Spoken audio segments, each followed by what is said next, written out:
વલસાડના વીજ વિભાગમાં રેઢિયાળ વહીવટ જોવા મળ્યો છે. વિગતો મળી રહી છે વલસાડથી. વલસાડમાં વીજ વિભાગનો રેઢિયાળ વહીવટ જોવા મળી રહ્યો છે. પ્રી મોન્સૂન કામગીરીના અભાવે વીજની સમસ્યા ઊભી થઈ રહી છે અને રજૂઆત કરવા છતાં પણ કોઈ પણ પ્રકારની કાર્યવાહી થઈ નથી રહી. તો આ સાથે જ યુવકો જાતે જ પ્રી મોન્સૂનની કામગીરી વલસાડ ખાતે કરવા લાગ્યા છે. વાગલધરા અને જેસિયા ગામની આ ઘટના છે જે સામે આવી રહી છે. કલાકો સુધી વીજ પુરવઠો ખોરવાતા સ્થાનિકો ભારે પરેશાન થઈ ગયા હતા. તો વીજ લાઇનને અડતી આડસો જાતે જ યુવકો દ્વારા દૂર કરવામાં આવી.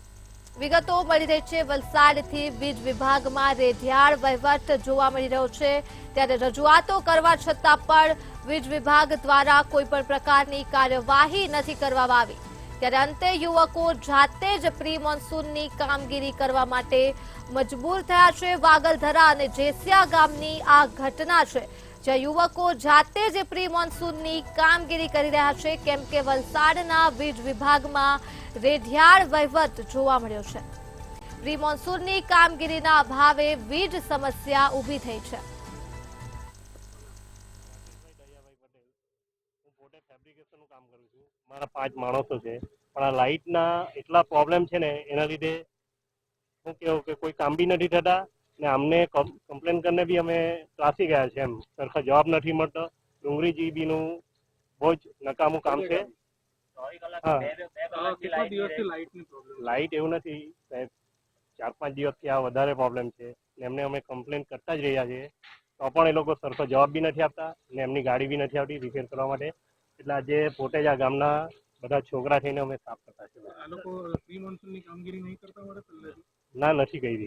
આ વખતે શું આપનું નામ? જેસિયા દીપેશભાઈ રમણભાઈ પટેલ. દિપેશભાઈ, કેવી રીતની સમસ્યા થઈ રહી છે? સમસ્યામાં એવું છે કે અમે જ્યારથી વરસાદ પડવાનો ચાલુ થયો છે ત્યારથી કોઈ પણ સમયસર લાઇટ નથી રહેતી. આખો દિવસમાં લાઇટ ડીમ જ રહે છે અને નાઇટમાં તો એકદમ બિલકુલ લાઇટ રહેતી જ નથી. અને અમે ડુંગળી જીબીમાં ઘણીવાર ફરિયાદ કરીએ છીએ તો કોઈ સરખી રીતના ફોન પણ નથી ઉચકતું અને સરખી રીતના રિસ્પોન્સ નથી આપતા. એટલા માટે આજે અમે ગામના બધા છોકરા ભેગા રહીને જાતે જ આ લાઈન સાફ કરવા લાગ્યા છે જેથી અમારી આ મુશ્કેલીનો નિકાલ અમે પોતે લાવી શકીએ.